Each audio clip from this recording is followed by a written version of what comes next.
হে রাসূল আপনি বলে দেন, আল্লাহ বলতেছেন যে আপনার উম্মত এবং আমার বান্দা বান্দিরা তাদের নামাজ, তাদের রোজা, তাদের ব্যবসা বাণিজ্য, তাদের চাকরি, তাদের রাজনীতি, তাদের সমস্ত কিছু একমাত্র হবে উদ্দেশ্য আল্লাহকে রাজি খুশির জন্যে। কথা ঠিক কিনা? এই জন্য কলব ভালো করা লাগবে। আর এই কলব ভালো করার জন্যই এই যে চরমনাই তরিকা পীর মুরিদি, আর এই কলব ভালো করার জন্য ঔষধ খাওয়া লাগবে। আর এই তরিকার পাশ ঔষধ এখন তো অনেক পুরান মুজাহিদরা ছাইরেই দিয়েছে, ছাড়ছে না? ওই যারাই ঠিকমতো ঔষধ পালন করে না ওদের ভিতরে ভেজাল ঢোকে। আমি যতটুকু দেখছি, তথ্য নিছি, পাইছি, কথা ঠিক না? এই রোগ ভালো করার জন্যই তরিকার ঔষধ বাজার।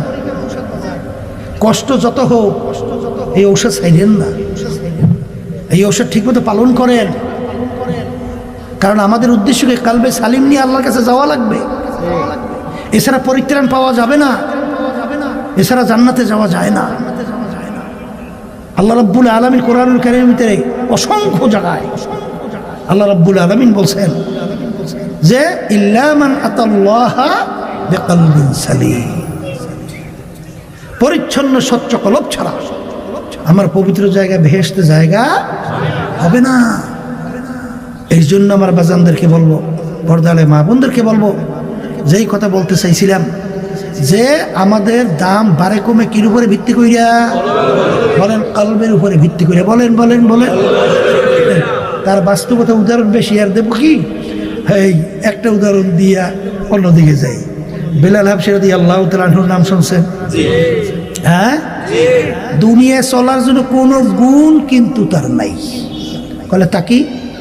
বংশের দিক থেকে নিচু, হাবশ বংশের লোক ছিল, আছে না বংশ নিচু? ওদিকে আবার চেহারা, শরীর কালো। কালো মানুষ দেখছেন কি ডকপত আছে? ওই কালো চেহারা। ওদিকে আবার তার আব্বাই ছিল গোলাম, তিনিও গোলাম। তাই গোলামের ছেলে, গোলামের মূল্যটা কি আছে বলল? ওদিকে আবার শিক্ষার দিক থেকে বকালাম। শিক্ষা বলতে 10 টাকা তো জানতো না। ওদিকে আবার পয়সা টাকার দিক থেকে নিচ্ছ, কোনো টাকার মালিকই নেই। কারণ গোলামের ছেলে গোলাম, টাকা পাইবে কোথায়?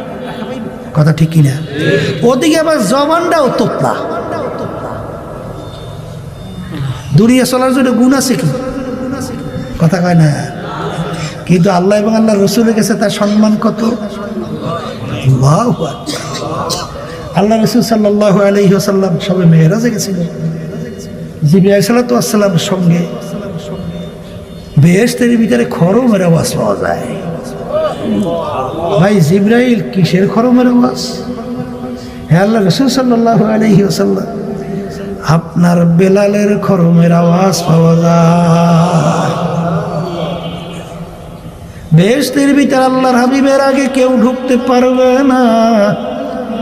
যেই বাহনের উপরে আল্লাহর হাবিব বসা অবস্থায় বেহেশতে ঢুকবেন, সেই বাহনের রশিটা ধরা থাকবে কার হাতে? বেলাল হাবশী রাদিয়াল্লাহু তাআলা আনহু। কথা ঠিক কিনা?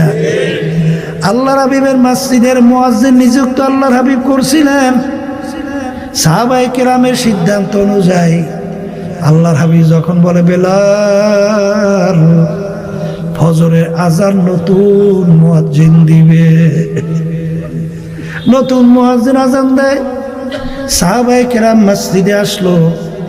আল্লাহর হাবিব মিম্বরের ভিতরে বসা।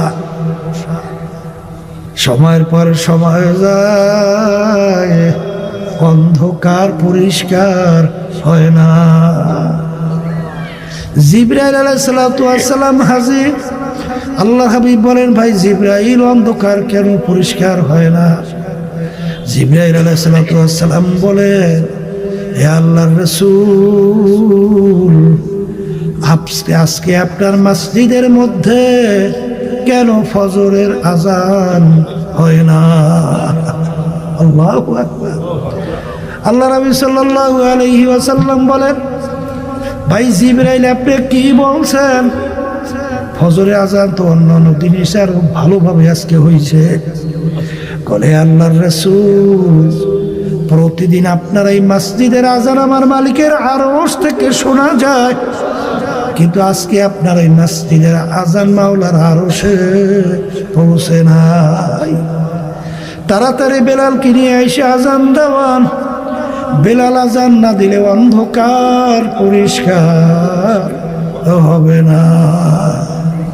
কি বোঝেন? হ্যাঁ, তাহলে বোঝা গেল এই সম্মান বাড়ে কিসের উপরে ভিত্তি কইরা? বলেন বলেন বলেন। সাহাবায়ে কেরাম মসজিদের ভিতরে আল্লাহর হাবিব সহ বসা। এক সাহাবী মসজিদের দরওয়াজা থেকে মসজিদে ঢুকছে, এখনো পুরোপুরি ওযুর পানি শুকায় নাই। আল্লাহ নবী সাল্লাল্লাহু আলাইহি ওয়াসাল্লাম তাকে ইঙ্গিত করে বলতেছেন সাহাবায়ে কেরামদেরকে লক্ষ্য করে, এই তোমরা যদি বেহেশতে লোক দেখতে চাও, তাকে ইঙ্গিত করে বলতেছেন তাকে দেখে নাও। পরদিন আবার একই কথা আল্লাহ নবী সাল্লাল্লাহু আলাইহি ওয়াসাল্লাম বলতেছেন, বেহেশতে লোক দেখতে চাইলে দেখে নাও। দেখে ওই একই ব্যক্তি। তৃতীয় দিন আল্লাহ নবী বলতেছেন, বেহেশতে লোক দেখতে চাইলে দেখে নাও। দেখে একই ব্যক্তি। সাহাবায়ে কেরাম আশ্চর্য হয়ে গেল, আল্লাহ নবী যাকে বেহেশতে লোক বলছেন, এ বেহেশতে কোনো সন্দেহ আছে? তাহলে ঈমান থাকবে? আচ্ছা থাকবে। তাইলে এখন চিন্তা করছে সাহাবায়ে কেরাম, এ কি আমল করে যে আমলের কারণে বেহেশতের সুসংবাদ বারবার পাইতেছে। একজন যাই তার বাড়িতে মেহমান হয়েছে, দেখতেছে এই সুফি সাফি রাত্রে কি আমল করে।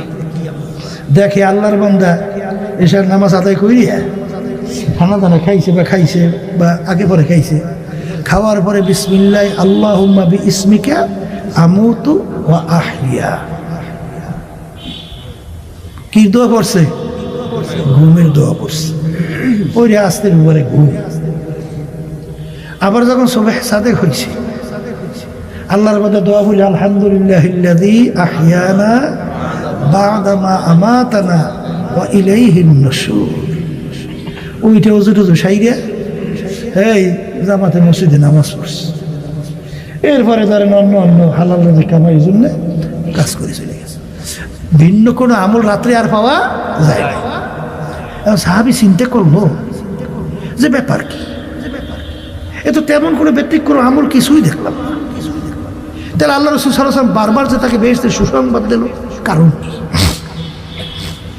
তা মনে করছে আজকে একটু অসুস্থ থাকতে পারে, তা আর একদিন থেকে দেখি, হয়তো ব্যতিক্রম আমল পাওয়াও যাইতে পারে। পরদিন দেখে একই আমল, খুব পার্থক্য নেই। পরদিন দেখে একই আমল, পার্থক্য তেমন নাই। এখন সে চিন্তিত যে কোন আমলের কারণে তাকে আল্লাহ রাসূল সাল্লাল্লাহু আলাইহি ওয়াসাল্লাম এত সুসংবাদ দিল। তাহলে সেই চিন্তা করে আর তার কাছে জিজ্ঞেস করে, ভাই আমি যে আমলগুলো আপনার দেখলাম, এর থেকে ব্যতিক্রম কোনো আমল আপনার আছে? আমল মানে কাজ। করেন না ভাই, এর সে ব্যতিক্রম কোনো কাজ আমার আমল আর নাই।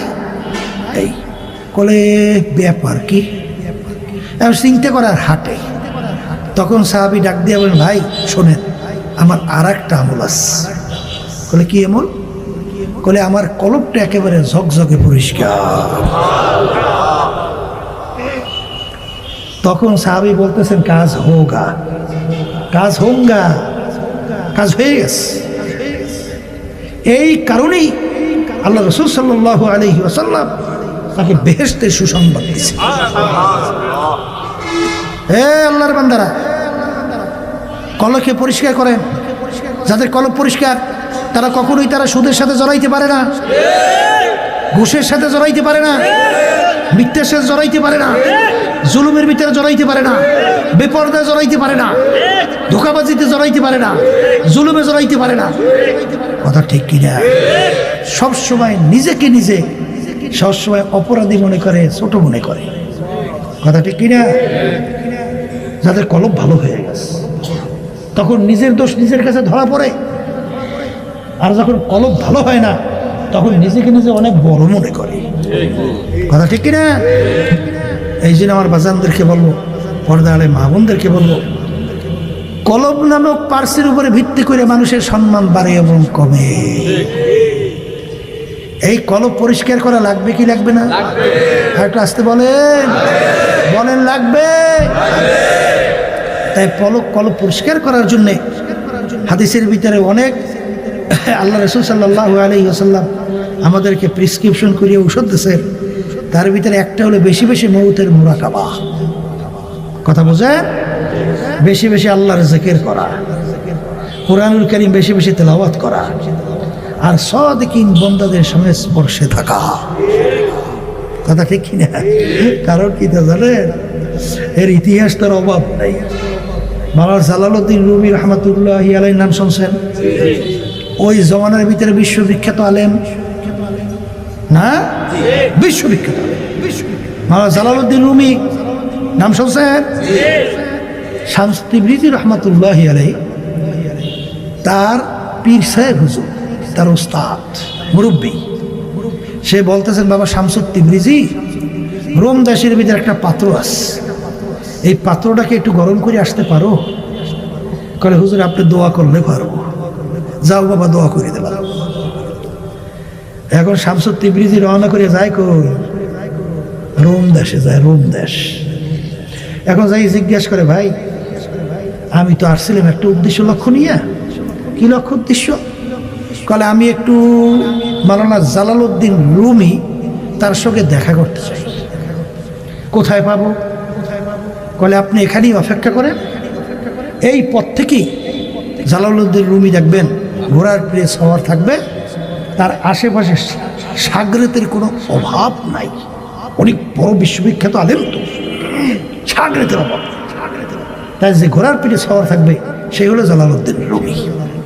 হ্যাঁ, এরপরে হঠাৎ দেখে খুব জকসক সহকারে মাওলানা জালালউদ্দিন রুমি আসতেছে, ঘোড়ার পিঠে সওয়ার, আশেপাশে অনেক সাগরে।